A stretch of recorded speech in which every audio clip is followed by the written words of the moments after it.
Bonjour à toutes et à tous. Nous sommes très heureux de vous retrouver dans cette nouvelle émission de Canal BIA consacrée à la découverte de l'hélicoptère. Aujourd'hui, c'est notre chargé de mission aéronautique Jean-Marc Pradel qui nous accompagnera. Jean-Marc a fait partie de l'aviation légère de l'armée de terre, qu'on appelle la LAT, pendant 36 ans. Tout d'abord en tant que contrôleur aérien, puis comme pilote aux commandes d'hélicoptères de combat comme l'Alouette et la Gazelle. Voici les éléments que nous aborderons dans le cadre du programme. Nous identifierons l'hélicoptère comme un aéronef de type voilure tournante, tout en étudiant les systèmes de contrôle de l'appareil comme les rotors, le rotor principal et le rotor anticouple. Passons maintenant au sommaire de l'émission. Dans cette émission, Jean-Marc fera le tour de la machine pour une présentation succincte des éléments constitutifs de l'hélicoptère. Pendant cette prévole, en quelque sorte, nous en profiterons pour parler du fonctionnement du turbomoteur qui équipe la machine, tout en complétant la présentation avec un moteur écorché. Ensuite, nous verrons les éléments constitutifs du rotor principal, puis Jean-Marc nous présentera le tableau de bord avec ses instruments et les commandes de vol. Nous verrons ensuite comment la commande de pas générale permet de faire varier la portance sur le plan vertical, puis ce sera la commande de pas cyclique et des palonniers pour le contrôle de l'aéronef dans le plan horizontal. Tout ça avant de passer aux questions. Bonjour à tous, aujourd'hui nous allons parler de l'hélicoptère et c'est Jean-Marc qui nous reçoit et qui va nous expliquer tout cela. Bonjour Jean-Marc. Bonjour Théma-Eva. Effectivement, on va parler de l'hélicoptère qui fait partie de la famille des gyravions. Les gyravions qui comprennent les autogyres, ensuite l'hélicoptère et les gyrodines qui sont en gros des hybrides entre l'hélicoptère et l'avion. Nous avons devant nous une maquette, enfin un appareil qui a été apte au vol mais qui ne l'est plus maintenant, qui est un écureuil. Et avant de parler de lui, nous pouvons parler aussi de l'histoire de l'hélicoptère et des gyravions en particulier. Ce sont des engins qui ont été conçus et créés bien après les avions, car nous le verrons, ce sont des mécaniques qui sont beaucoup plus complexes. On sait qu'en 1907, il y a eu des premiers vols d'appareils qui étaient également des gyravions, mais ces vols se limitaient à la sustentation, l'élévation et ensuite la descente, et on se retrouvait face à des problèmes qui étaient pour l'époque insolubles lorsqu'il s'agissait de les piloter et de les faire aller où on le souhaitait. Ce n'est qu'en 1924 que Michem fut le premier à créer un gyravion qui ressemble un peu à nos drones actuels, et ce fut le premier à pouvoir les piloter en effectuant un circuit d'1 km à la hauteur d'une vingtaine de mètres en circuit fermé. Donc on avait créé un appareil qui était utile puisque maintenant on pouvait le piloter.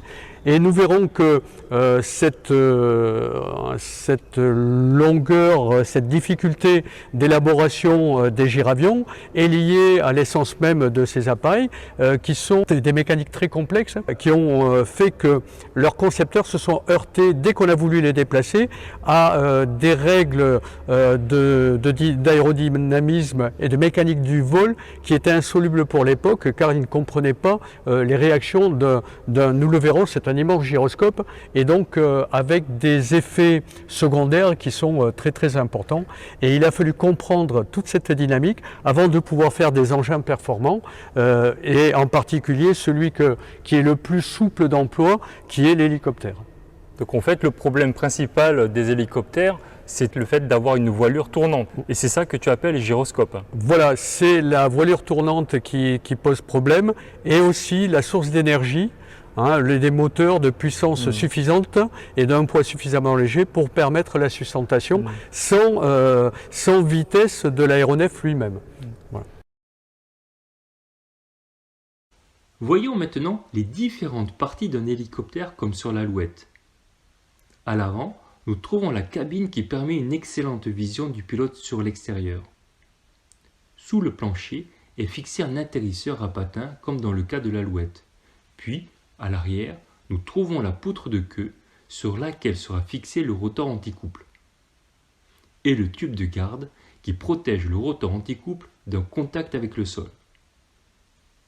Puis, nous trouvons le réservoir de carburant au centre de gravité de l'hélicoptère, dont le carburant va alimenter le moteur qui, dans notre cas, est un turbomoteur. Au-dessus du réservoir, on trouve la boîte de transmission principale, permettant de faire la liaison entre le moteur et les pales en passant par le mât rotor et le moyeu rotor. Pour voir les différentes parties qui composent cet hélicoptère, je vous propose de commencer par le début, c'est-à-dire l'avant de l'appareil. Vous voyez que par rapport à un avion, l'intérêt de l'hélicoptère, c'est qu'on peut avoir une surface vitrée très importante. Certains sont entièrement vitrés et plutôt que d'appeler ça une canopée ou une verrière, on appelle ça une bulle, puisque la totalité de l'avant de l'appareil peut être transparent. Ça facilite la visibilité vers l'avant. Donc, avant de l'hélicoptère, souvent, les appareils ont pour se poser des patins à la place de roues. Ça dépend du tonnage de l'appareil. Les patins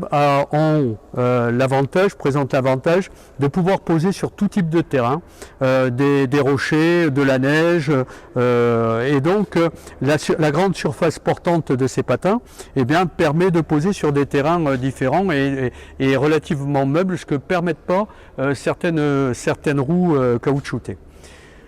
Donc, l'avant de l'appareil, nous verrons ensuite l'intérieur de cet appareil. Nous arrivons au milieu de cet appareil qui est un écureuil, on l'a dit. Nous avons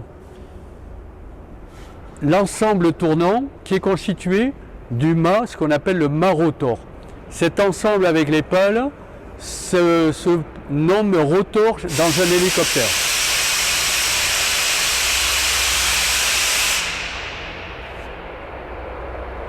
Donc l'appareil possède 3 pales.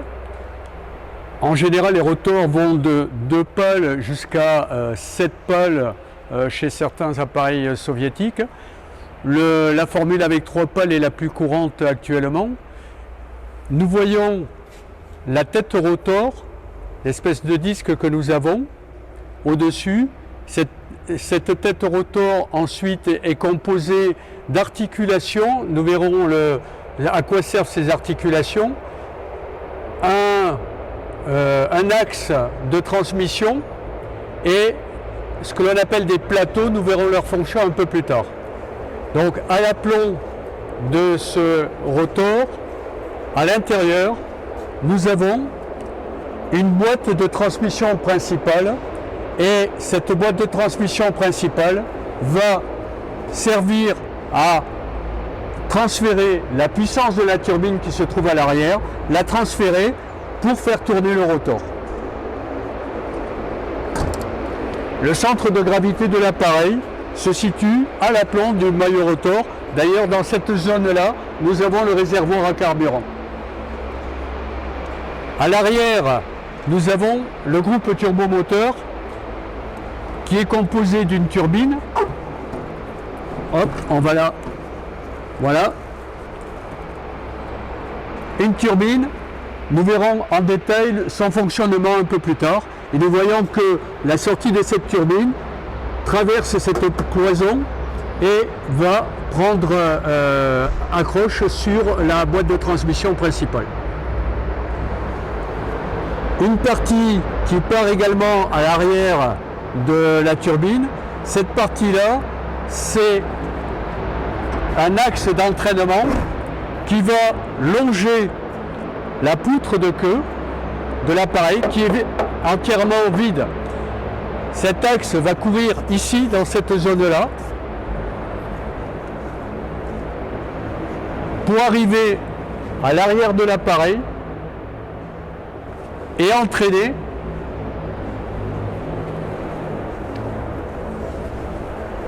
à l'arrière des petites pales qui constituent le rotor anticouple dont nous verrons la fonction également un peu plus tard.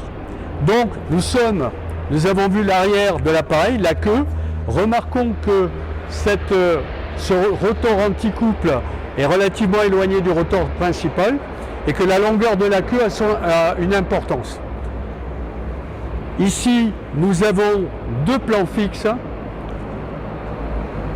Vous remarquerez que ce plan fixe présente un profil comme une aile d'avion, mais inversé. Ce plan fixe, lorsque l'appareil est en translation et qui avance vers l'avant, fait en sorte que la queue soit abaissée pour ne pas qu'elle se relève. Plus l'appareil va vite, plus ce plan fixe va rabattre la queue vers l'arrière pour éviter que la queue passe sur l'avant. Vous pouvez noter que l'extrémité de la queue est également équipée par des plans fixes qui pourraient s'apparenter à une dérive, mais elles sont fixes et elles vont aider la directibilité de l'appareil lorsque celui-ci est en translation avant. Petit détail, cette crosse-là permet de protéger en cas de choc ou de contact avec le sol, permet de protéger la rotation du rotor anti-couple. On va s'attarder quelques minutes sur le groupe turbomoteur.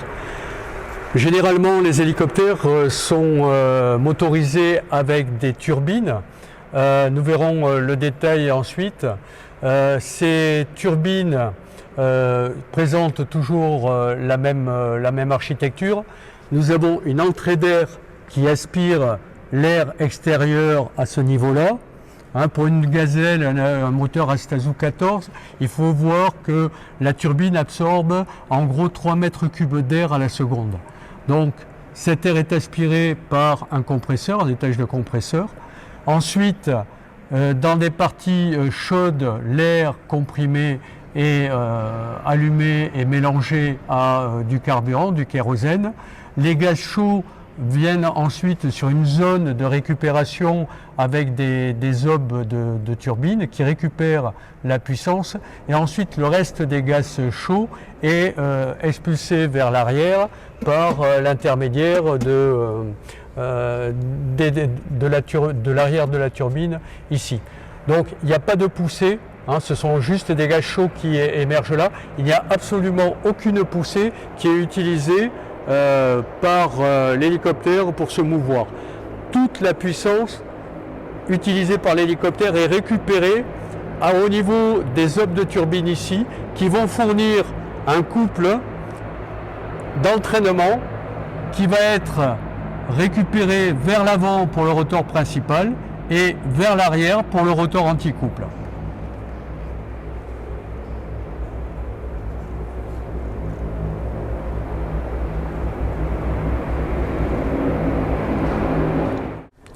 Donc pour la mise en route de ce turbomoteur, nous avons ici un démarreur comme sur une voiture qui est une dynamo électrique, donc une batterie qui va alimenter ce démarreur. Le démarreur va mettre en rotation l'étage du compresseur qui va commencer à aspirer l'air. Cet air va être brûlé et la grande partie récupérée de l'énergie va être récupérée pour être réinjectée à l'avant et faire tourner tous les accessoires, la pompe à huile et les pompes à carburant, etc., l'alimentation électrique. Il faut savoir que le kérosène est distribué à l'intérieur des parties chaudes de l'appareil grâce à une roue d'injection, c'est-à-dire cette roue est percée de petits trous, le carburant arrive au centre de la roue. Cette roue en tournant va projeter le carburant dans la chambre de combustion qui est annulaire, qui fait tout le tour de la tuyère. Et à ce moment-là, pour l'allumage, au moment où on met en route, on a des bougies que l'on appelle des éclateurs qui donnent un son caractéristique de cliquetis à la mise en route. Et le carburant, une fois mis en combustion, eh bien la combustion ensuite s'auto-entretient. D'accord ? Donc des bougies d'allumage, une combustion qui s'entretient et un démarreur ici. Nous verrons en détail ce fonctionnement sur une turbine qui est différente mais qui sera ouverte de façon à ce que vous puissiez identifier les différentes parties. Bonjour, Jean Bravo du centre Polyaéro de Gap, où l'on fait des formations de Bac-3 à Bac+8. Moi ici je représente le BTS et la licence européenne de mécanicien. Une petite présentation rapide d'un écorché que nous avons ici qui sert aux élèves, concernant un ensemble de transmissions d'hélicoptères avec le moteur, l'embrayage, la roue libre et la boîte de transmission principale qui amène tout vers le mât rotor.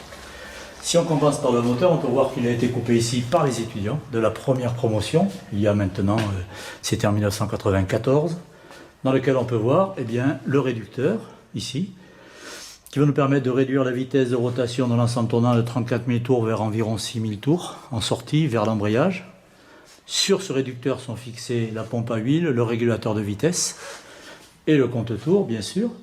Et en avant, on retrouve l'entrée d'air avec le compresseur centrifuge, le distributeur, qui s'appelle aussi diffuseur, la chambre de combustion, qui est une chambre de combustion annulaire, où l'on voit ici les trous de diffusion du carburant, qui est pulvérisé, les distributeurs, premier étage, deuxième étage, avec les 2 étages de turbine et le palier arrière.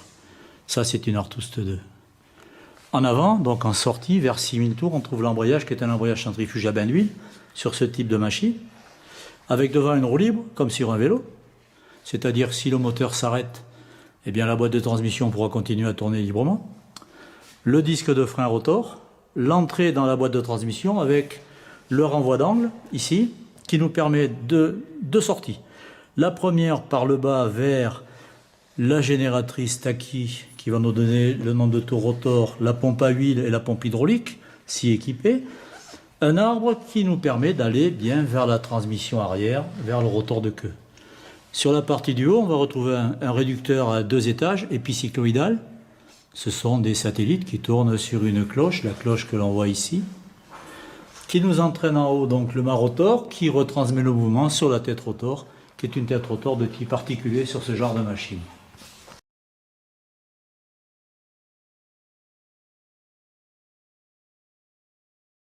Nous avons le moyeu rotor principal, c'est-à-dire l'arbre qui va animer le rotor en rotation. Sur cet arbre, nous avons 2 pièces mécaniques que l'on appelle des plateaux. Nous avons un plateau ici inférieur qui est un plateau qui est fixe. Il ne bougera pas par rapport à l'hélicoptère. Et au-dessus, lié sur ce plateau, nous avons un plateau qui est mobile. Celui-ci va pouvoir bouger. Voilà, on peut le faire bouger tout doucement. Voilà, vous voyez, celui-ci est mobile et il tourne en même temps que le rotor. Voilà, je le remets en place. Voilà. Vous avez remarqué que durant la rotation, ce plateau est resté immobile et celui-ci est entré en rotation. Ces plateaux sont commandés par des biellettes que nous avons ici et qui sont directement liés aux commandes de l'aéronef. Le plateau supérieur, lui, a un renvoi de biellettes. Et ce renvoi de biellettes ici, nous avons des biellettes là, là et une autre derrière, sont fixés sur la pale et ces biellettes-là vont pouvoir descendre et monter et ainsi bouger la pale sur cet axe dont l'incidence va varier. Chaque fois que la biellette tire vers le bas, l'incidence diminue. Quand la biellette est vers le haut, l'incidence va augmenter.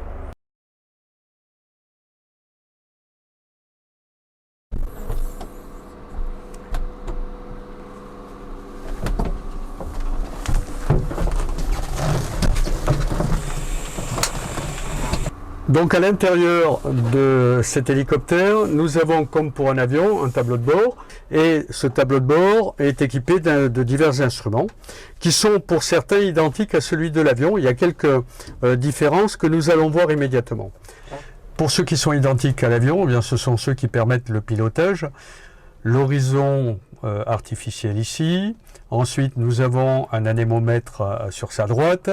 Remarquez que cet anémomètre, par rapport aux avions, ne comporte pas d'arc blanc, puisqu'évidemment, il n'y a pas de volet sur un hélicoptère. Donc, on passe directement sur un arc vert, ensuite un arc jaune, et ensuite, nous arrivons à la VNE, qui est le trait rouge, qui est ici à 170 nœuds. Également identique, les instruments de radionavigation avec un RMI associé à un VOR. Remarquons également que là nous avons une boussole qui permet d'avoir le cap lorsqu'il y a panne de l'instrument qui est alimenté électriquement. Nous voyons ici le variomètre comme sur l'avion, l'altimètre, un autre instrument avec VOR-NDB qui permet les aides à la radionavigation. Donc, comme pour l'avion, il y a également une bille qui permet de voir les virages coordonnés, voir si l'appareil n'est pas en dérapage et son inclinaison, bien que l'hélicoptère, la plupart des hélicoptères fonctionnent avec une ficelle, tout comme les planeurs, puisqu'on n'est pas limité par le souffle du moteur qui vient perturber l'indication de la ficelle. Et la ficelle est un instrument qui est très utilisé et même beaucoup plus performante en montagne et dans des conditions de pilotage difficiles que la bille ici. Les différences avec un avion, nous avons le compte tours du rotor. Donc cet indicateur donne le nombre de tours par minute du rotor. Vous voyez qu'un rotor, ça tourne entre 315 et 400 tours par minute, ce qui n'est pas énorme. Également, un indicateur particulier qui est la température des gaz en sortie de turbine. Et là, nous avons l'indication multipliée par 100 de la température en sortie de turbine. Très important parce que ça montre les limites de la turbine, surtout en pays chaud ou en altitude. Lorsque la turbine chauffe trop, on arrive à la limite de puissance que l'on pourra lui demander. En parlant de limite de puissance, cet indicateur ici, qui est un couple-mètre, permet de mesurer la puissance que l'on utilise à l'instant T par rapport à la puissance qui est disponible au niveau de la turbine. C'est-à-dire que l'on va utiliser par exemple 60% de la puissance maximale de la turbine, ou 80, ou 100, et vous voyez que même on peut aller jusqu'à 120%, ce qui est un peu particulier et ce qui choque un peu les professeurs en mathématiques. Mais en aéronautique, on se ménage toujours une marge de sécurité, et dans l'urgence, on peut demander la turbine jusqu'à 120% d'une certaine puissance, et bien sûr ça ne peut être que transitoire, puisqu'après la turbine, elle, se détériore très très rapidement. Donc une indication de puissance utilisée par rapport à la puissance disponible.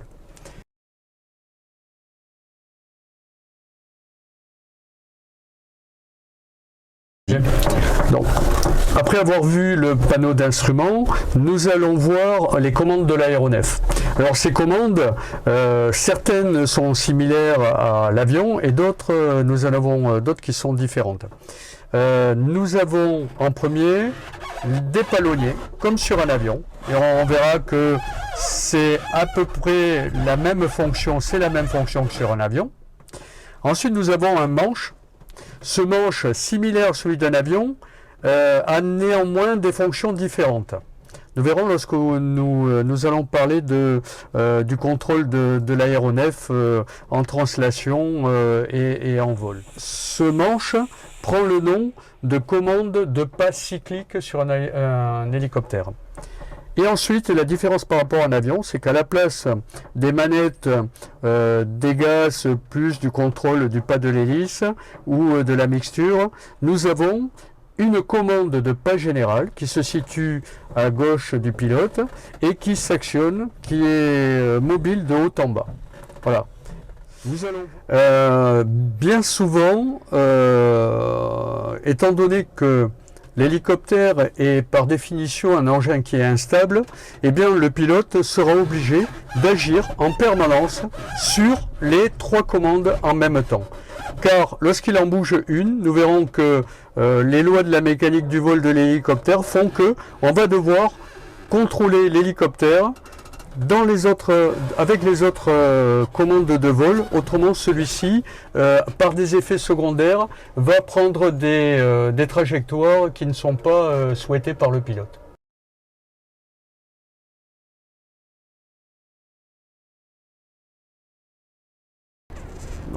Je vais utiliser ce petit modèle réduit pour vous expliquer la mécanique du vol de l'hélicoptère. Nous avons vu que l'hélicoptère utilise un rotor qui tourne au-dessus de sa cellule pour pouvoir évoluer dans l'espace. Et chaque pale peut être associée à une aile d'avion qui est mise en rotation, donc qui est animée d'une certaine vitesse. Et c'est cette vitesse, tout comme dans les avions, qui va créer une résultante aérodynamique que l'on va pouvoir décomposer en une portance et une traînée. Si on fait la somme des portances de ces pales, on trouve une portance verticale que l'on pourrait situer sur l'axe du moyeu rotor, et cette force aérodynamique de sustentation sera toujours perpendiculaire au disque que décrivent les pales lorsqu'elles sont mises en rotation, ce qu'on appelle le disque rotor, le plan de rotation des pales. Lorsque cette portance est supérieure au poids de l'hélicoptère va s'élever. Lorsque cette portance est inférieure au poids de l'hélicoptère va redescendre vers le sol.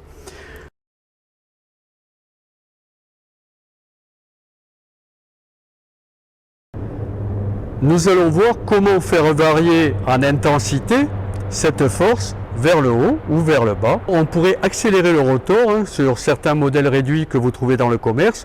On accélère la vitesse de rotation du rotor. Eh bien, la vitesse augmentant, l'hélicoptère peut monter, le modèle réduit peut monter ou descendre. Certains hélicoptères tels que le Bell 47 étaient animés d'une poignée des gaz qui augmentait la vitesse de rotation.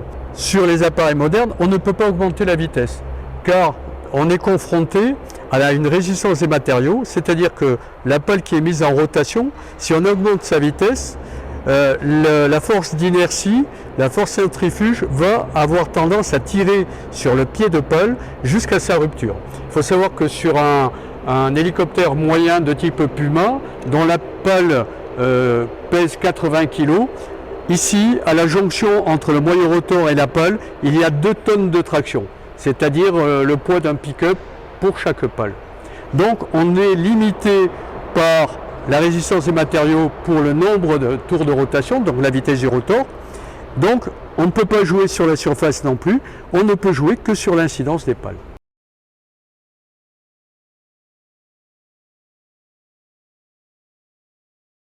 Comment va-t-on jouer sur l'incidence des pales? Le moyeu rotor principal possède des plateaux et des biellettes qui permettent de changer l'incidence des pales.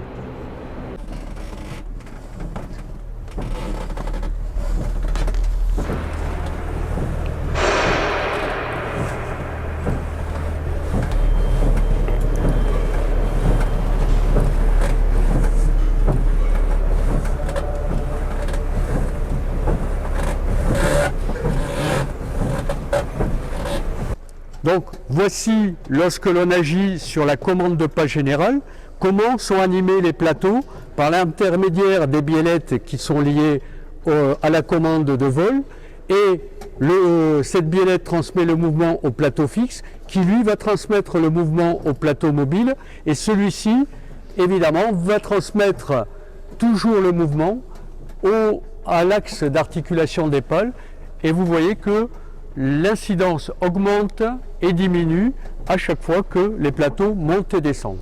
Remarquez que lorsque l'on agit sur la commande de pas générale, toutes les biellettes montent et toutes les pales ont la même variation d'incidence. Cette commande va agir sur toutes les pales en même temps. Si on agit sur toutes les pales en même temps, la composante verticale va fortement augmenter et l'appareil va s'élever. Si on baisse le pas général, l'incidence diminue et l'appareil va descendre.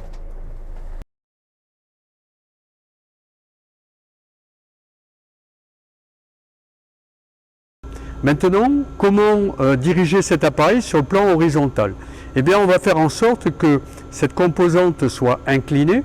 À partir du moment où elle est inclinée, elle va avoir une petite composante horizontale, voilà, qui va tirer l'appareil vers l'avant ou sur le côté, suivant l'inclinaison de cette force verticale. À partir du moment où on l'incline, eh bien l'appareil va être entraîné en translation ou en translation latérale ou même en marche arrière, ce qui est le propre de l'hélicoptère.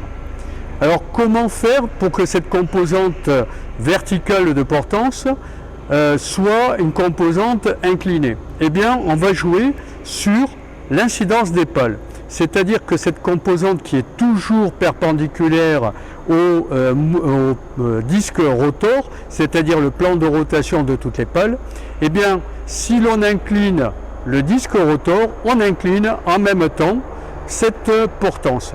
Et donc, on va faire en sorte que ce disque rotor ne soit plus horizontal, mais soit incliné vers l'avant, vers l'arrière ou latéralement. Donc, si je suis pilote et que je veux faire translater mon appareil vers l'avant, grâce au cyclique, je vais pousser le cyclique vers l'avant, je vais incliner la composante verticale vers l'avant et à ce moment-là, l'appareil va avancer. Si je tire le cyclique vers l'arrière, la composante verticale va être inclinée vers l'arrière, elle va suivre l'inclinaison du cercle rotor et l'appareil va aller vers l'arrière. Également, le cyclique va permettre de me mouvoir de façon latérale. C'est-à-dire que lorsque, contrairement à l'avion, lorsque je vais incliner le manche à droite ou à gauche, je ne vais pas tourner, mais je vais translater à droite ou à gauche. Comment faire en sorte que ce disque rotor soit incliné? Eh bien, on va jouer sur une différence d'inclinaison des pales, d'incidence des pales. C'est-à-dire qu'on va faire en sorte que la pale qui est sur le côté ou en arrière ait plus d'incidence que celle qui est devant. Donc celle-ci va s'élever et elle va tirer le disque rotor et l'hélicoptère vers le haut. Celle qui passe devant va avoir moins d'incidence et à ce moment-là, elle aura tendance à s'abaisser et ainsi le disque rotor va s'incliner. De même sur le côté, eh bien, je vais faire en sorte que la pale ici ait moins d'incidence, celle-là en ait plus et le disque rotor va être incliné et ainsi je vais pouvoir diriger mon hélicoptère.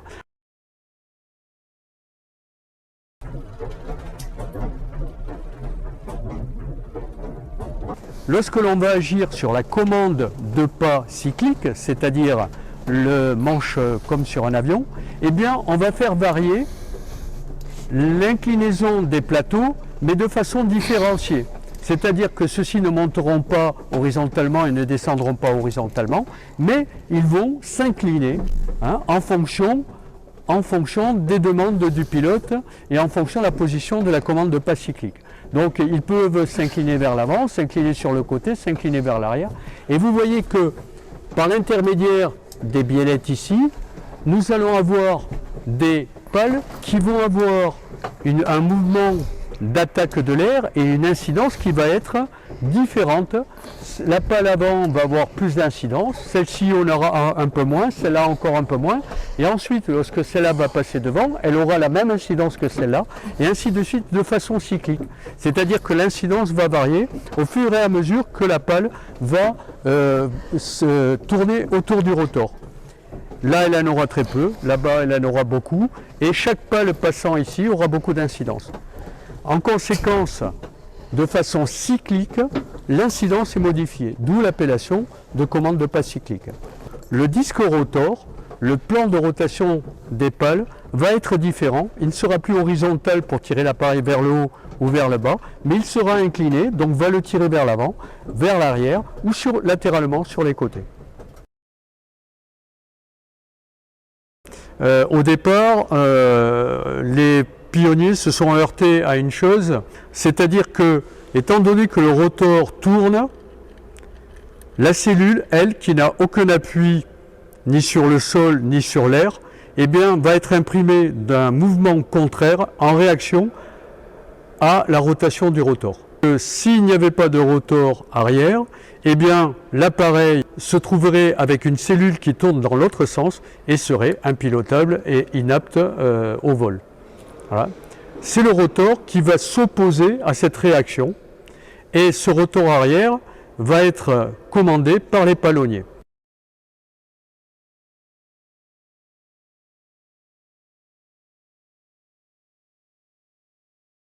Eh bien, tout comme l'avion, on va utiliser la commande que nous avons vue en premier, c'est-à-dire les palonniers. Et ces palonniers vont agir directement sur l'inclinaison, l'incidence des pales du rotor arrière.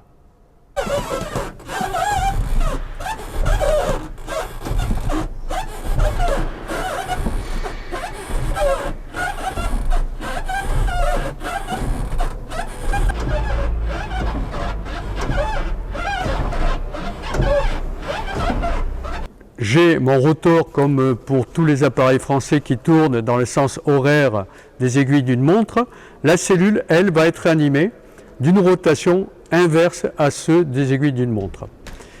Le pilote, pour lutter contre cette rotation, va appuyer sur le palonnier droit et va donc augmenter l'incidence des pales du rotor arrière. Augmentation de l'incidence, création d'une force qui va tirer l'arrière de l'hélicoptère à une position que va choisir dans une position que va choisir le pilote.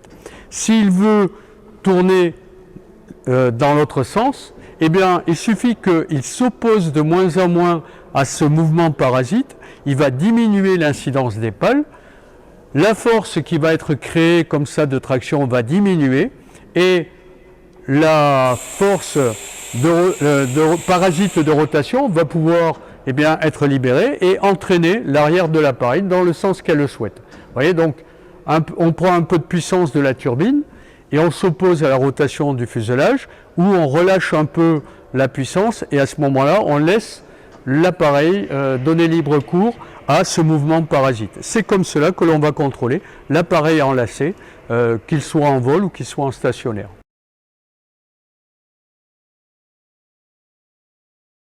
L'hélicoptère peut être piloté sur le plan vertical, montée-descente par l'intermédiaire de la commande de pas générale. Et ensuite, nous pouvons avoir la commande de pas cyclique qui va imprimer à cet aéronef un mouvement en tangage. À ce moment-là, il va se déplacer d'avant en arrière, tangage vers un assiette positive ou négative. Et ensuite, on aura également, on peut appeler ça un mouvement de roulis, si on utilise le pas cyclique pour avoir une translation latérale. Donc à ce moment-là, effectivement, la cellule, on peut dire que la cellule de l'hélicoptère a un mouvement qui s'apparente au roulis de l'avion. Pour la commande de lacet, nous avons vu que le palonnier, lui, va agir directement sur la queue. Effectivement, on peut combiner les trois commandes de façon à avoir un appareil qui monte, qui va prendre une inclinaison vers la droite et ensuite qui va tourner en lacet vers la droite ou vers la gauche. Et à ce moment-là, on va agir sur les trois commandes en même temps. Comment les ordres du pilote sont-ils transmis aux pales de l'hélicoptère via les commandes de vol? Pour répondre à cette question, il faut s'intéresser à la chaîne cinématique qui permet de transformer les mouvements des commandes en modification de l'incidence des pales. Cette chaîne est schématisée sur cette diapositive. Elle est inspirée du mécanisme qui équipe l'hélicoptère Alouette 2, ce type d'appareil dont le premier exemplaire date des années 1950 vole toujours et rend toujours de bons services à travers le monde. L'emplacement de cette chaîne fonctionnelle sur la cellule est indiqué par le trait en pointillé jaune. Cette chaîne cinématique se situe entre les commandes de vol à l'intérieur de la cabine et le moyeu rotor principal en passant par la partie basse sous le plancher de la cabine de l'hélicoptère. Ensuite, elles sortent à l'extérieur de cette cabine et elles remontent entre la cabine et le réservoir de carburant. On les voit aboutir au niveau du moyeu rotor en direction des plateaux et ensuite par biellette de renvoi en direction de la tête du moyeu rotor. Revenons au schéma fonctionnel de cette chaîne cinématique. Sur ce schéma, nous pouvons voir les commandes de vol avec en vert la commande de pas cyclique, en rouge la commande de pas générale. Ici, nous avons figuré le plancher de la cabine et sur ce plancher, les axes de rotation de ces deux commandes.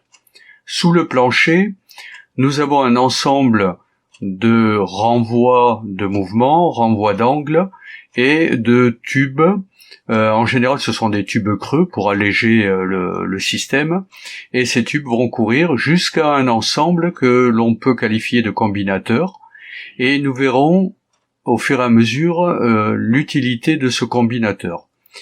Nous voyons ensuite les biellettes de mouvement qui vont transférer l'ensemble des mouvements au plateau fixe en bleu, lequel va pouvoir faire bouger le plateau mobile. Et ce plateau mobile, grâce à des renvois de biellettes, vont imprimer un mouvement de rotation à l'axe de la pale et ainsi augmenter ou diminuer l'incidence de la pale. Occupons-nous de la commande de pas général ici en rouge. Lorsque le pas général est en position complètement baissée, nous avons un système ici qui fait que l'ensemble est pratiquement au repos et l'incidence des pales est proche de l'incidence minimale et en réalité à l'incidence minimale des pales. Lorsque le pilote va tirer vers le haut le pas général, eh bien, nous allons avoir un mouvement qui va être imprimé à l'ensemble cinématique, avec ici un renvoi d'angle qui va changer la direction de la traction. Et nous voyons qu'ici, nous avons deux éléments qui vont, grâce à une rotation autour de ces axes, pousser l'ensemble des supports des trois biellettes vers le haut de façon uniforme. Ces trois biellettes vont imprimer un mouvement, complet au plateau qui va s'élever vers le haut et entraîner ainsi le plateau mobile en jaune, lequel, grâce aux biellettes de renvoi, va augmenter l'incidence des pales. Revenons sur le mouvement, lorsque le pilote abaisse le pas général. Lorsqu'il tire sur le pas général,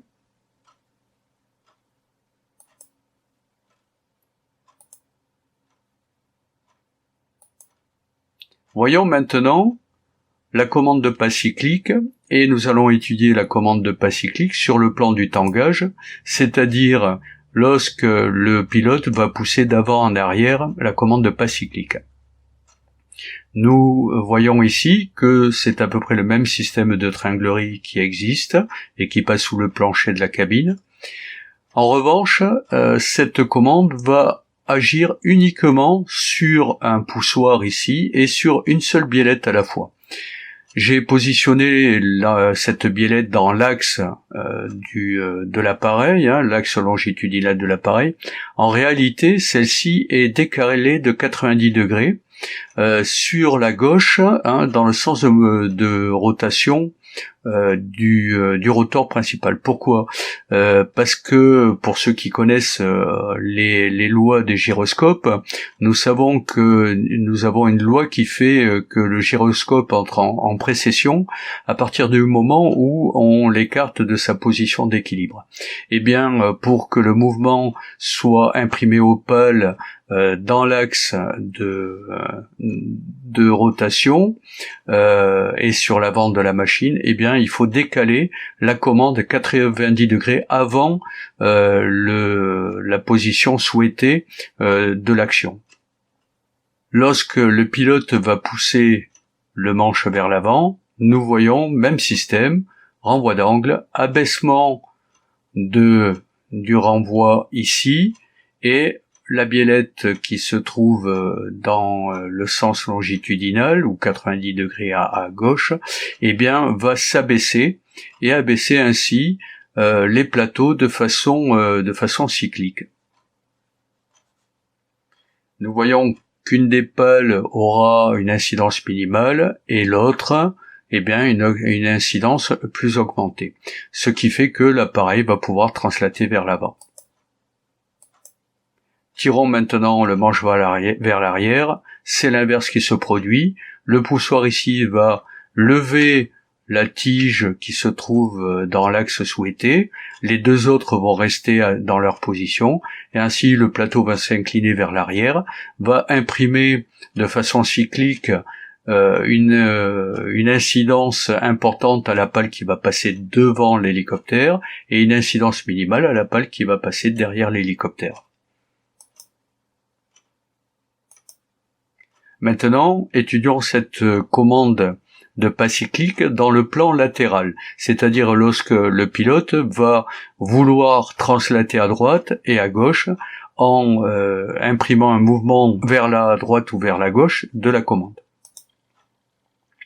Nous voyons qu'ici nous avons un système un peu plus complexe qui va jouer un peu comme une commande de palonnier sur un avion, et va mettre en action les deux renvois d'angle du combinateur, lesquels vont jouer sur deux des trois biellettes du plateau mobile et du plateau fixe.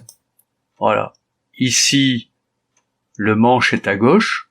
Nous avons un poussoir qui va descendre, un qui va monter, et le plateau va s'incliner du côté où le pilote souhaite faire translater son appareil. Le même mouvement sur la droite, vous voyez que la fonction des poussoirs est inversée. Celui qui était levé tout à l'heure est maintenant abaissé, et celui qui était abaissé est levé, et le rotor va s'incliner sur le côté droit de l'appareil, et l'appareil va translater sur la droite.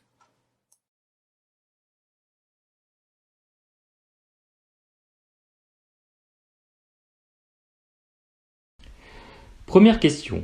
Un hélicoptère est plus maniable que la plus grande majorité des avions car il peut A. Voler plus lentement, B. Faire du vol stationnaire, C. Décoller et atterrir à la verticale, D. Toutes les réponses sont justes. La bonne réponse est la réponse D. Toutes les réponses sont justes. Deuxième question. La grande hélice, appelée rotor principal, permet A. De monter ou de descendre, B. De contrôler l'appareil en tangage, C. D'incliner l'appareil en roulis, D. Toutes les réponses sont justes. La bonne réponse est la réponse D. Toutes les réponses sont justes. Troisième question. Situé à l'arrière de l'hélicoptère, à quoi sert le rotor anticouple? A.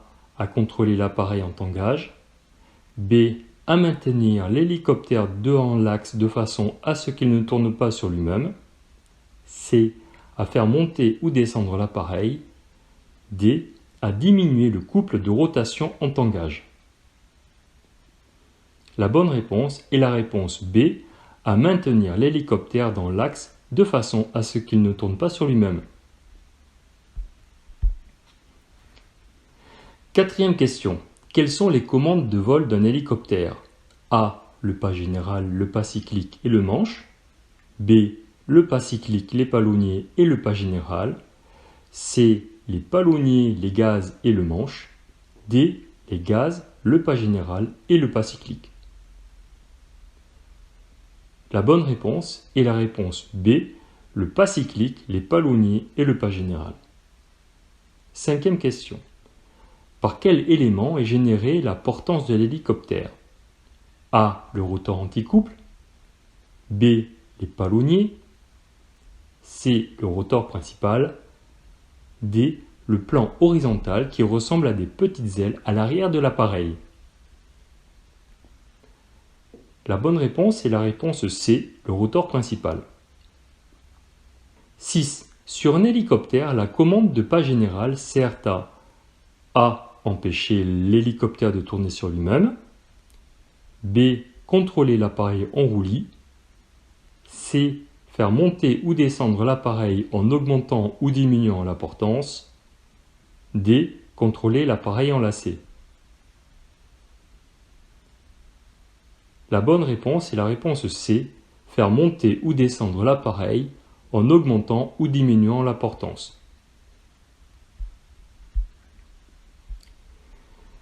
Septième question. Sur un hélicoptère, les palonniers servent à A. Faire monter ou descendre verticalement, B. Augmenter ou diminuer la vitesse de déplacement horizontal, C. Incliner l'appareil à droite ou à gauche, D. Orienter le nez de l'appareil vers la droite ou la gauche. La bonne réponse est la réponse D. Orienter le nez de l'appareil vers la droite ou la gauche. Huitième question. Sur un hélicoptère, la commande de pas cyclique sert à A. Contrôler les translations de l'appareil en avant, en arrière ainsi que latéralement, B. Empêcher le couple de réaction, C. Tourner l'appareil autour de son axe de lacet, D. Monter ou descendre verticalement. La bonne réponse est la réponse A. Contrôler les translations de l'appareil en avant, en arrière ainsi que latéralement. Neuvième question. Sur une machine de type Alouette, le moteur est A. Un turboréacteur simple flux, B. Un turboréacteur double flux, C. Un turbomoteur, D. Un turbopropulseur. La bonne réponse est la réponse C, un turbomoteur. 10e question. Un hélicoptère fait partie de la famille A des gyravions, B des autogyres, C des gyrodines, D des aérostats. La bonne réponse est la réponse A des gyravions. Dernière question. Sur un hélicoptère, le turbomoteur sert à A. Créer de la poussée pour faire avancer l'hélicoptère horizontalement, B. Faire tourner les rotors, principal et anticouple, C. Faire uniquement tourner le rotor principal pour créer la portance, D. Faire tourner le rotor anticouple pour créer la portance. La bonne réponse est la réponse B, faire tourner les rotors principal et anticouple.